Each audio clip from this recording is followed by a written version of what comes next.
Hello, everyone. First of all, happy holidays. I set up the background to be festive for the occasion. Um, and yeah, welcome to my podcast where I'm going to be talking about concept creep, which is a psychological phenomenon. It's the idea that words we use to define mental illnesses are constantly expanding to cover more and more of the human experience rather than a more, I guess, smaller definition. We are going to be examining concept creep through two specific texts. The first one is an experimental study that was done by Sven Spearfork and colleagues. And then the other is a popular press article from the New York Times by Ellen Berry, which looks at all the real world impacts of these expanding definitions within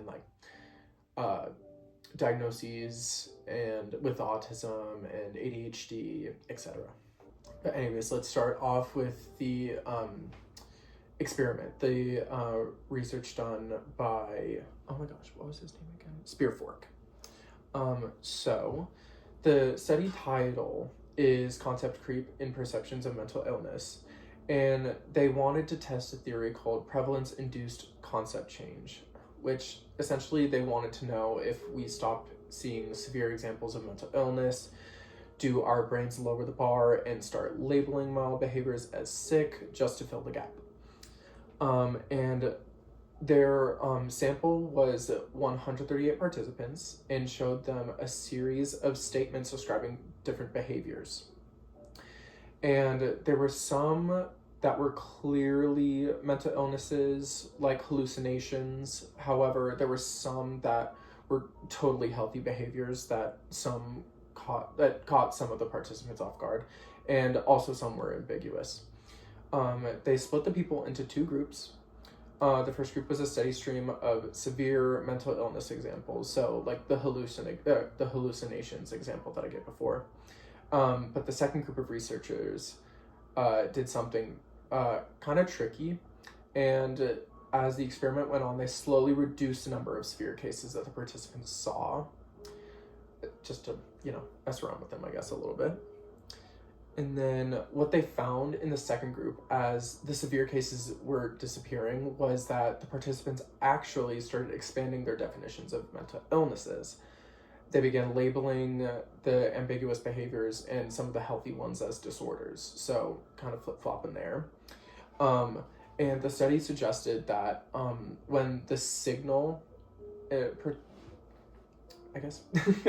of severe illnesses dropped, the brains of the participants naturally expanded the concept to find just more things. The next article, which is from the New York Times by Ellen Berry, she kind of investigated the, not necessarily over diagnoses, but just the extreme newer amounts of diagnoses that were happening in areas like ADHD, autism, anxiety,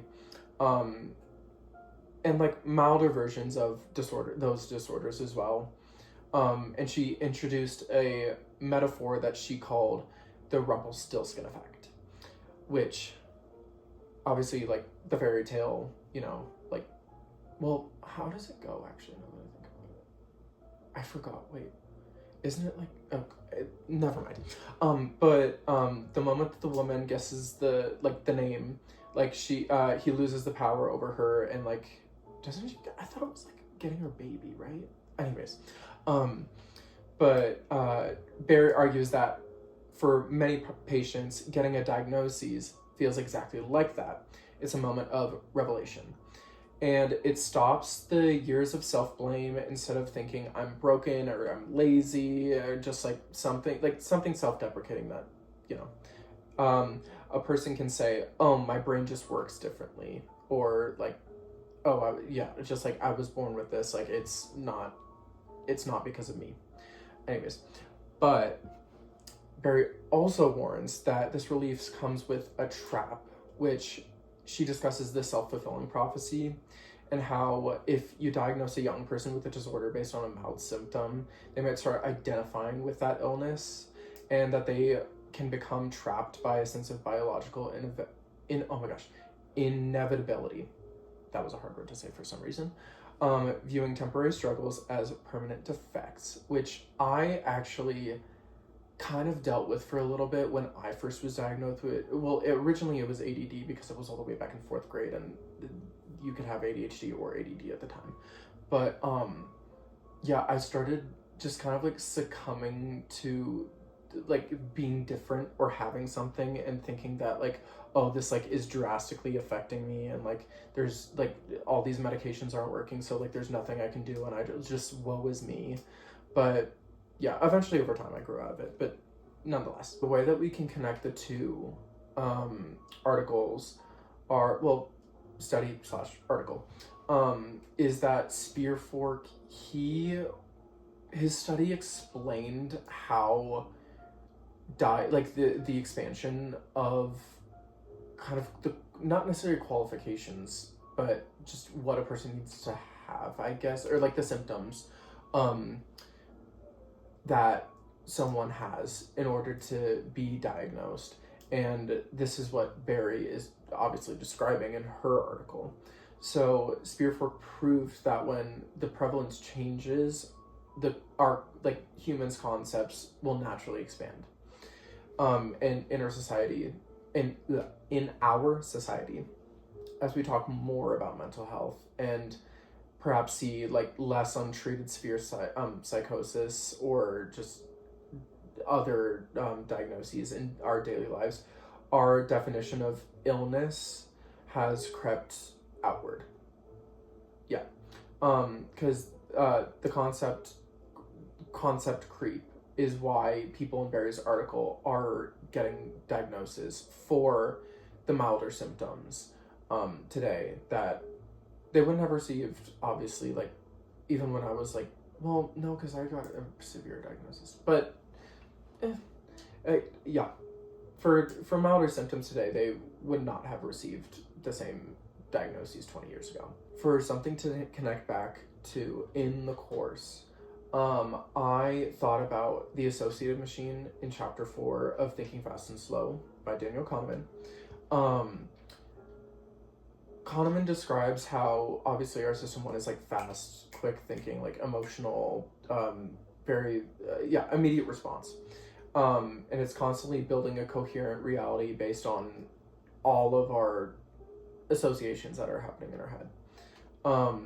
And in the Spearfork study, the participants weren't trying to change their definitions. Their associative machine, by Kahneman's definitions, was automatically adjusting their baseline based on the context that they were given within that study. And the brain, it really like craves a pattern. Great, I'll just go with that. So like, yeah, it wants a pattern, like it wants to seek like patterns in daily life, and throughout your day. So when the context changed, their intuitive judgment shifted without them even realizing it. So an example that I feel like is very prominent in social media, at least now, well, especially because of the pandemic, is oversharing, kind of just anything with mental health. And a lot of it has to do with like traumatic events and just kind of people not seeking out actual therapy and wanting to like tell, I guess, larger audience. And yes, it can better other people's experiences, like of if they say how they deal with it and if it's a good coping mechanism. But I feel like I've seen it so much over TikTok where people will use the word trauma now, and it is so different compared to what at least my parents know as trauma, like way older, because it used to be just like obviously like being like going through completely horrific events, like I mean like war, obviously, like that's what like my dad always would make references to like Vietnam and stuff, even though he wasn't even born yet. But nonetheless, I feel like the term has been a part of concept creep because it is now so broad that people are willing to share these what they call traumatic experiences, and they are traumatic, but they are just not life-threatening events. And that's, I feel like, the major difference that I see within the change of, or at least with concept creep and like diagnoses. As for trade-offs, there are pros and there are cons. um because there's more, people can get more access now to the help that they need within just like, well, I mean, any mental help, mental therapy, whatever it may be. um but it may lead to misdiagnoses, whether that be more severe than the actual case or less severe than the actual case, and could damage the person even further. Um, and it also, it's especially with so much therapy for, yeah, or like therapy for children now is so much more, there's a lot more of it going on now, that it risks like trapping a kid in a severe diagnosis from a young age, or a not as or completely misdiagnosing a kid from such an early age, and playing almost, not playing, but identifying with something that shouldn't be there, or taking it in as a characteristic of themselves when it shouldn't be. As for the future and with AI, I don't believe that within the near future there will be a AI programming that could give proper diagnoses, especially with what we've seen recently with some teenagers being given ways to commit suicide from AI bots that they are trying to seek help from it originally. Yeah, I just, it will need to take a long time for the development to get to a point where the, yeah, just where the programming could give a proper diagnosis. But still, I mean, even then, I think that people would trust humans more than they would trust technology. Hopefully. As for this podcast, I think it's over. That's really all I have to say. Thank you for listening. And the only AI usage I had was using Notebook LM to help me summarize some of the things I said.